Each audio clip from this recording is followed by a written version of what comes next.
হে আল্লাহ, একমাত্র আপনার কাছেই আমি আমার দুর্বলতার কথা জানাচ্ছি এবং একমাত্র আপনার কাছেই আমি আমার অভাবের কথা জানাচ্ছি এবং মানুষের নিকট আমার অসম্মানের কথা একমাত্র আপনাকেই বলছি। হে আরহামার রাহিমিন, আপনিই তো প্রতিটি দুর্বল ব্যক্তির রব এবং আপনিই আমার রব। আপনি কার কাছে আমাকে ছেড়ে দিলেন?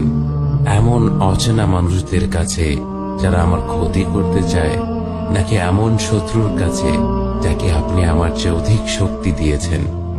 হে আল্লাহ, যদি আপনি আমার উপর রাগ না করে থাকেন তাহলে এর কিছুতে আমার কিছু আসে যায় না, কিন্তু আপনার আশ্রয় পেলে আমার পরিস্থিতি আর একটু সহনীয় হবে।